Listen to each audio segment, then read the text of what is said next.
You can't swim? You bound to drizzle. Alright, look, it's your boy Clay 2 Waving, and I'm back again, you feel me? So look, I found this horrifying, crazy video, bro. This man killed his whole family, bro. Why? I don't even know, but we're gonna find out right now. But first, make sure you subscribe to my page, and we good. That's all I ask you to do, you feel me? Alright, we good, so let's hop right into it, man. In 1991, a man named Gregory Green stabbed his wife, Tanya, in the chest and face. She was 6 months pregnant. Damn. Then he called 911 and waited for the police to come while she and the baby inside her bled to death. That's he crazy. Did all this at the age of 25. However, look, time out. If you kill your whole family and you wait for the cops to get there, you different. You're a different type of like crazy dude. when he was caught, Green pleaded an insanity defense in that case and was ordered for mental examination. But no mental deficiencies were found, and Green's parole requests were denied 4 times, twice in 2004 and twice more than 2 years later. Now, what could have possibly made someone turn on their own pregnant wife and unborn child? Well, Green could never explain why he actually did what he did or why he turned himself into the authorities. Look at him. Considering this backstory, Green's behavior in prison verged on the unbelievable. And I say unbelievable because, interestingly enough, the only incident he got in trouble for was a fist fight over a television. I mean, other than that, Man, wait, what? Wait, what? He got in a fist fight over a TV? Bro, like, look at you. Look at him. Crazy, bro. There were no signs of the brutal violence he had shown to those closest to him, meaning his wife and unborn child. Records show that his history during the time of imprisonment was pretty clean. They showed a man who followed the rules and stayed out of trouble. No aggression, no violent outbursts. Green was respectful to the staff and other inmates. There weren't even reports of minor behavioral problems. And apparently, Green even had plans for finding work after leaving jail and completed educational programs in prison. So it would seem that he was a completely changed man and left his past behind. Unfortunately, though. Alright, look. No funny shit, though. If he this normal, right? And not to be like... Not to be like rude to the wife, though. But what she do to push that dude, bro? Why she push him to kill her? Cause like if he calm right now, chilling in prison, like all that good stuff, but now I don't know, bro. I don't. Green's story doesn't end there because although his prison record was clean, boy crashed out his past actions were far from it, and whatever violent tendencies he managed to control in jail were soon to resurface. Hey, I spoke too soon. Maybe hold on. I spoke too soon. It had been 16 years since murdering his first family, and Green had managed He killed the first family? You killed your first family, bro. What? He granted parole. Aside from his unbelievably good behavior, there were other factors that helped him get released. Family and friends, including a pastor and civil rights activist called Harris, fought for him to be free. Oh, they regret that shit. Harris had previously been friends with Green and shockingly described his past murder as a simple, and I quote, mishap. In 2005, Harris wrote to the Michigan Parole Board saying, and I quote, I feel he has paid for his unfortunate lack of self-control, but only time would tell if that were really true. Because once released in 2008, Green went on to marry Harris's daughter, Faith, who already had 2 children of her own. Green's past actions had somehow been forgiven and... Time out. So the pastor helped my dude get out of a murder case. Then he let him marry his daughter. Bro, ain't no way. Forgotten by both Faith and her father, the pastor. I know, it's pretty wild. Yeah. Gregory, however, and his newfound wife, Faith, went on to have 2 children together, Coy and Calais. And you know, Green may have temporarily patched himself up, but sure enough, the cracks were evidently starting to show.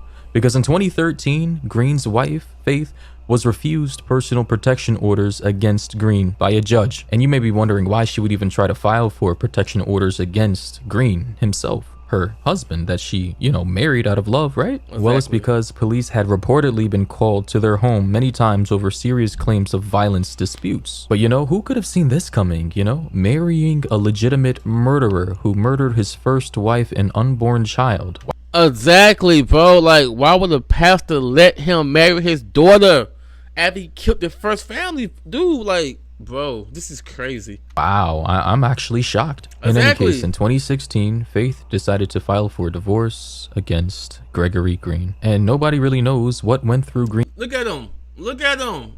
He crashed out already. Look at your face.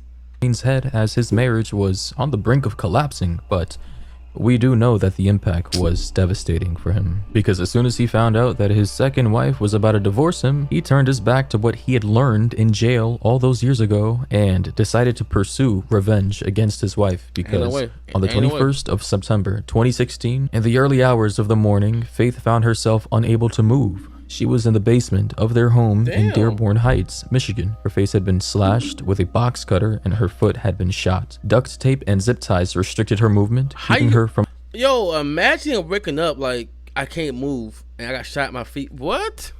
This story her crazy. two teenage children who had been shot multiple times in the same room as her. But killing his 17 and 19-year-old stepchildren and torturing his wife was only one part of the atrocity, because even Green's own biological daughters, of which he had with his wife, hadn't been spared by their father. Investigators who were on this case found a tangle of plastic tubing with duct tape around it on the car's muffler. This device had been rigged to release deadly carbon monoxide fumes while Coy, aged 5, and Calais, aged 4, were inside, according to bugging. prosecutors at court. The little girls were said to have been asleep during the whole ordeal That's and so therefore sad. died So in their sleep. sad.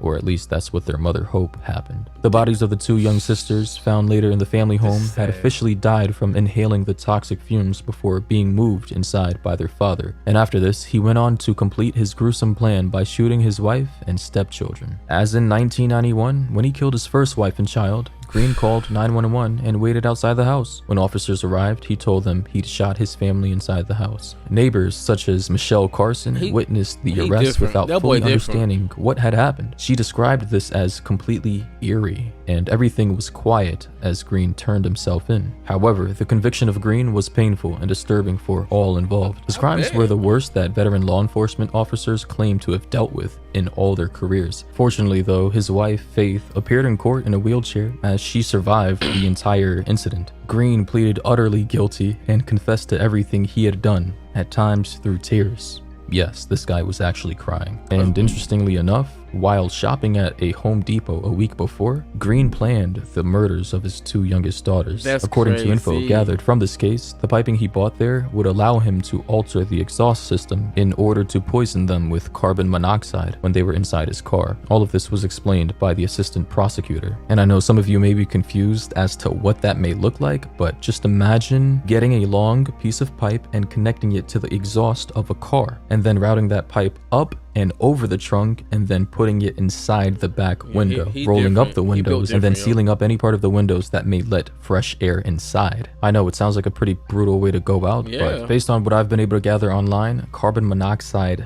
overdoses or poison are typically painless as it knocks you out and renders you unconscious. In any case, Faith Harris's doctor told her she has short-term memory loss about some details surrounding the slaughter of her children. Unsurprisingly though, she suffers from post-traumatic stress disorder and nightmares, as she explained in court. Upon realizing the nightmarish reality that all 4 of her children were gone, Faith simply stated, and I quote, "Some days I wish I had just died." But through being strong enough, she managed to say all this in court in front of her torturer and ex-husband, Gregory Green. She also said that justice will only be served when her ex-husband burns in hell for his awful Damn, crimes. that's real She shit, also though. stated that not even torture and death would bring her peace, something expressed by many people who have lost loved ones to violence. However, Faith was not the only one to express sorrow. Green, the husband and the murderer, wept while describing the murders of his biological children and stepchildren. He claimed that not a day goes by where he doesn't think about his girls, making it sound as if he were the victim. And when talking about the murder of his innocent children, the attorney stated that Green just, and I quote, wanted to get it over with. Green pleaded Get what guilty to over a with, mass bro? of crimes: first-degree murder, second-degree murder, torture and assault, and a felony This is for so firearms. sad, bro. Despite all this though, Green still can't come up with a reasonable explanation, or any clear explanation for that matter, as to why he killed his 4 children. Nothing flagged up in his psychiatric tests and evaluations, and in fact, he was found completely mentally competent.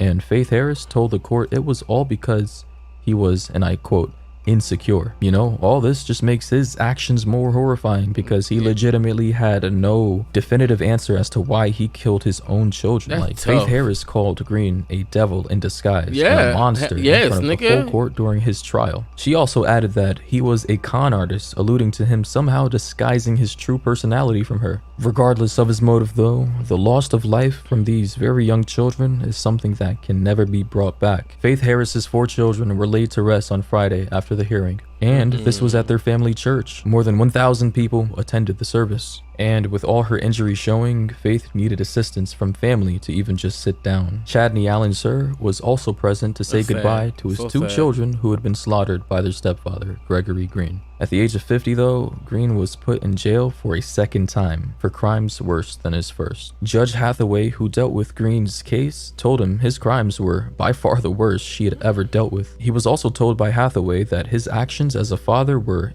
inconceivable. Therefore, Green is now serving a sentence of 40 to 100 years in prison. So basically, he will be spending the rest of his life in jail. Yeah, he I mean, I need can to. say moral of the story is that although some people may be able to change after murdering innocent people in cold blood for the nigga. first time, Let him going to prison prison and serving him their burn, time, bro. Let him being burn. good in prison and then coming back out, for other people Let that him just burn, does bro. not work. Some people are permanently tainted and can never come back from the crimes of which they originally committed.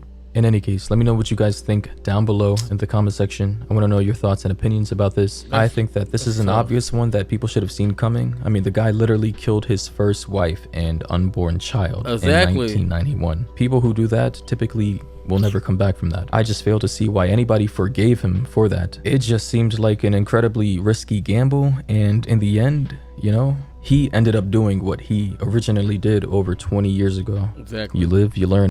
Man, I guess look, though. man, With that look, being look, said look, though, look, you guys look. already know who it Look, man, look.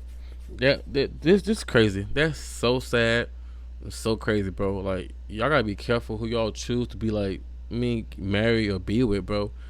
Some people don't deserve a second chance in life, bro, and he's one of them.